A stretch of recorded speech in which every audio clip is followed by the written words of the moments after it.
What is up, ladies and gentlemen? Welcome back to another edition of Time Out. And we don't normally do this, but we're going to start doing this more often. We got to give a shout out to a TikToker, Miss CCB, and we're going to show you some of her videos, and she's going to give you some thoughts on relationships. Random advice for women of all ages in literally no particular order.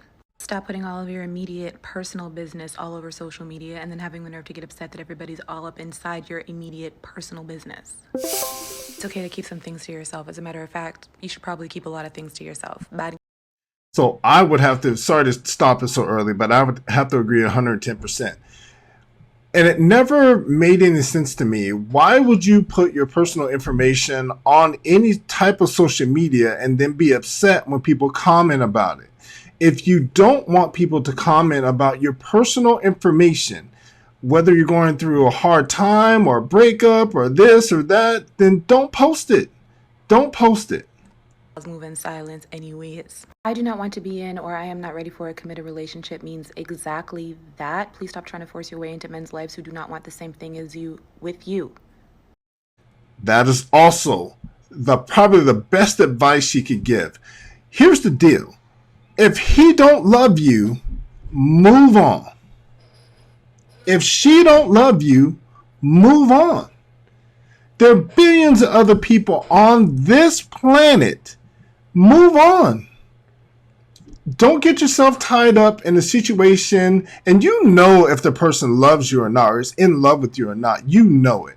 So don't waste your time. Don't get yourself so involved in them to where it's hard to leave.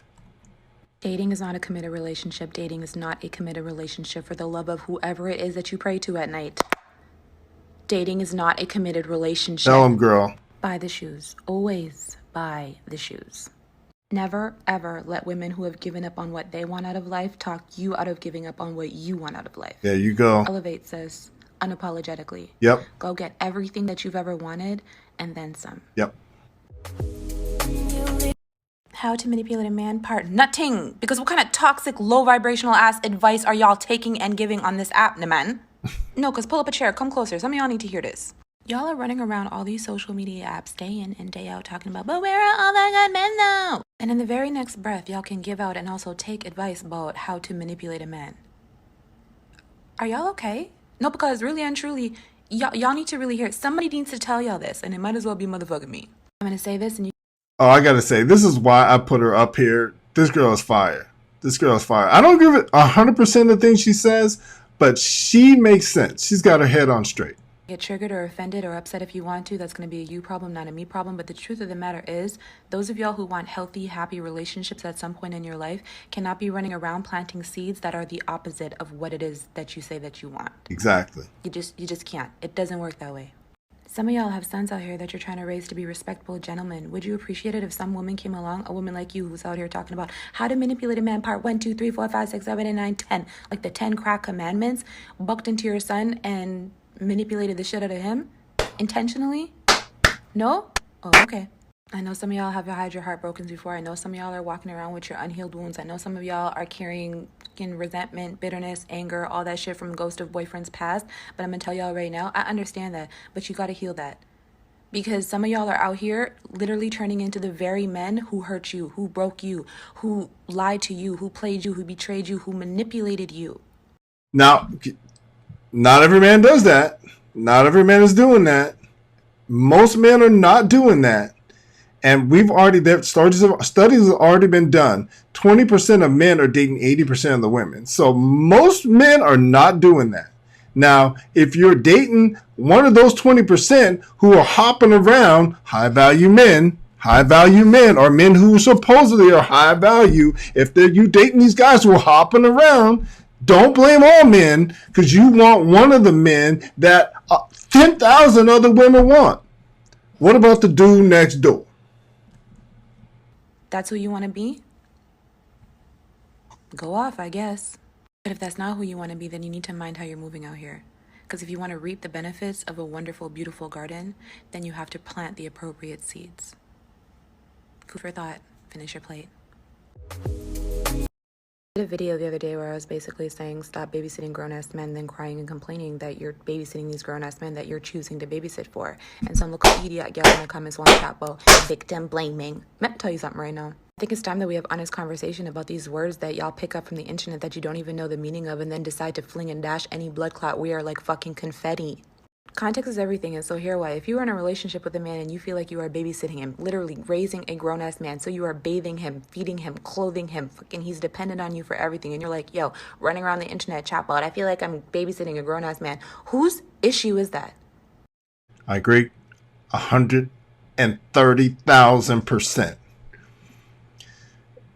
If he is not what it is that you want, then move on. Get all the information you need to get up front.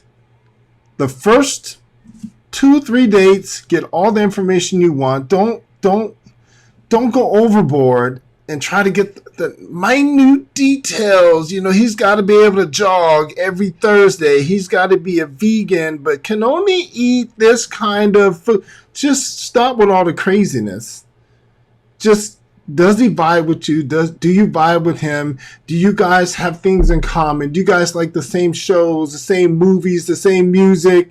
Do you guys have the same views on politics, religion, how to raise the children? Do you guys love each other? Do you guys love each other's laugh? Can you cry together? Can he trust you and can you rely on him? Can he love you and can you respect him? That's the question. Whose own is it? Who is choosing that for themselves day in and day out? That would be you. And if you would just keep it a buck with yourself, which a lot of y'all don't want to do but need to do because that's how you start healing, by being honest with yourself, the truth would come out, and it would be that you do that. You choose that for yourself over and over again, raising a grown-ass man, babysitting a grown-ass man, because you don't want to be alone. Accountability. And you feel like something inside of you feel like it's better to have a piece of a man that you have to take care of or whatever the case may be than to have no man at all. So again, whose issue is that? Who are you a victim of? Yourself? Correct. Say that. He can be a grown-ass man-child all he wants. That's going to be a him problem. You could have left him right there so where you found him, but you didn't. Instead, you picked him up off the road, brought him into your house, cleaned him up, and thought that you could what? Fix him. Whose issue is that? Yours. Yours. Amen. Amen. And like we always do about this time, we got a level up. It goes way too slow. It's got to move a little bit faster. But I got something for you guys. Just kind of level yourself up. Your impact on people is much bigger than you think. Someone still laughs when they think of that funny thing you said to them. Someone still smiles when they think about that compliment you gave them. Someone silently admires you. The advice you gave made a difference in someone's life. The support and love you've offered made someone's day. Your opinion has made someone think twice. You're not insignificant or forgotten. You're amazing and so important to this world, whether you see it or not. Understand that. And this goes for men and women. You're amazing, and you made an impact on somebody's life today or yesterday. Someone you came encountered with, you made their life better. So keep doing that. But we got to treat ourselves better. If you're in a bad relationship, whether you be male or female, if it's not the right relationship for you, then if you got to go, you got to go. But you got to understand, once you get in that relationship, make sure it's the right one for you and stay. And if you're married, fix it. There's something about that person you found so intriguing, something you loved so much. Hold on to that and help that thing to grow, whatever that thing was. Help it to grow. Miss CC said, watering that seed that was planted. When you got married to that person, you planted the seed. There was a seed there. And sometimes we just forget that we planted a seed. And we forget to water it. We forget to bring her flowers. We forget to rub his feet. We forget to take her out to dinner. We forget to let him go out with the boys and watch the sports. We forget.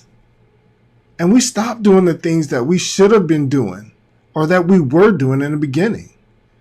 Save it. Fix it. If you're in a marriage, fix it. If you're in a relationship that you're not married yet and you don't see it going that way, free that person up. Think of Will Smith. Will Smith is not free. He's in love with Jada, but Jada is not in love with him. He's not free, and she won't let him go free. It's sad. Let's move on. Yeah, so I'm just going to say this for those of y'all trying to manifest good things in your life. Y'all really need to work on your self-esteem first before you try to call in all this good stuff for yourself. Because here's the thing. Some of y'all be running around talking about, I can manifest any dick I want. Dick I want, dick I want. And then be manifesting the worst dicks on the planet. Worst. I'm going to pause it there.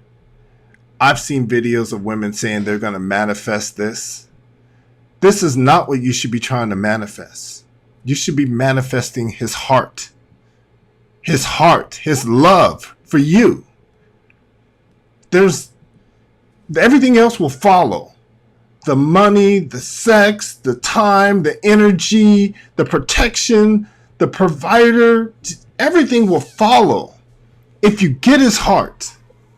Same thing with you, gentlemen. If you don't have her heart, it's time to go and find that true love. Everybody says Disney is a fairy tale. Yeah, a lot of it is. But I think they got it right when they talk about right here, your heart. If you got her heart, and if he has yours, you guys can conquer the world. And nothing is that big a deal, because if you got that person's heart, not flushing the toilet is not a big deal. Shoes laying around, not a big deal. Countertop full of makeup, not a big deal. Somebody did or didn't take out the trash, not a big deal. You will go above and beyond and bend over backwards for the person that you are in love with. See, your self-esteem matters, and this is what people are leaving out of the whole manifest whatever you want. Listen to this sound and manifest what you want in 5 seconds. No. When your self-esteem ain't right, a lot of y'all will end up operating from a very desperate place, which is why you'll fuck around and accept any dick that comes your way. Y'all are running around here spending all this money and all these spell candles, 50-11 spell candles. And then the first dick that walks up to you, you're like, oh, that's it, I manifested a dick. And it's like, you didn't even check to see if the dick is good for you, first of all. And you end up clinging to it all because you chanted over a candle that you got from wish.com and you think that spirit sent this dick for you. Look, ladies, all I'm saying is fix up your insides first. Your self-esteem matters, okay? Check this first, and then you can do all the other shit. Go be great. At least they purchased it from wish.com. You can get some pretty good stuff off of Wish. When you're really tired, you'll stop. My aunties used to say that shit to me all the time. And I remember one time in particular, I was crying and carrying on because of some little boyfriend I had at the time who was treating me like shit, essentially. I was young too. And so I was like, I'm sick and tired of this shit. I'm sick and tired of this shit. Crying my face off. And she looked at me calmly, shrugged her shoulders, batted her eyelashes, and said, well, you can't be that tired because you're still entertaining the things. You're still carrying on. When you are truly tired, you will stop. Profound. When you're tired, let's put that on a t-shirt. She need to put this on a t-shirt. I might do that. When you're tired, you'll stop. And this happens a lot when we talk about young ladies. When you are dating the F-boys, when you're dating the bad boys and the thugs and the scammers and the drug dealers and blah, blah, blah. When you're tired of being mistreated and mishandled, you'll stop. And you'll come to your senses. The problem is that a lot of times when you're looking for your happily ever after, it's already too late. He's already gone. And that's part of the problem. And then you're online talking about there are no good men because you wasted your time with men who weren't good for you. And a lot of times it's the ladies, your friends, your girlfriends who are telling you, yeah, girl, date him. And you guys don't give each other the right information, which is sad. That's another topic in and of itself. At the time I was young and I didn't really understand it. So I was looking at her like she had lost her mind. Like literally, lady, Are you okay? Did you not just fucking hear me say that I'm sick and tired? I'm literally telling you that I'm exhausted. I'm sick and tired, and you're telling me that I'm not tired? I am tired. I just said it. It wasn't until I became more seasoned in my life. I'm 36 now, for context. It wasn't until I started getting sick and tired of... She don't look 36. She don't. And I believe that is her left hand. And I've seen her left hand. I don't see a ring there. So, gentlemen, if you're single, hit up Miss CCB. I don't know if she's looking. My bad, CC. If I'm putting, if I'm sending dudes to your DM, but she got her head on straight, and she looked like she might be single. So, own shit, my own poor choices, my own reckless behavior, my own shitty patterns, my own shit. That I stopped. I stopped and I started healing. I started on my self-love journey. I started on my accountability journey and leveled up on myself. Yep. That's when I understood what she meant. Level up. You have to start being sick and tired of your own shit, because everything starts and ends with you. Water will always seek its own level. Food for thought. Finish your plate. Girl, smart. I'm telling you. Great content on TikTok. I would say go give her a follow. And that was the final clip. We got a little special. Hopefully you'll laugh at this one. If not, I tried. كمان بعد بيرفكت هو شو بتركوا معي؟ See how manly this dude is. كتير بيفزعوا بليز بدها ستوري. تعال ننزل شوي ونطلع نصور ستوري. هاو شو؟ هو مانيكن Me again. وين؟ So, how do you explain that screech when you get into the room to your girl? How do you... Obviously came out swinging. I'm just saying, it's time to start swinging. Anyway, guys, thanks for hanging out with us. Remember to hit the subscribe button. Share the video if you enjoyed it. If not, it is what it is. Catch you guys in the next one. Deuces.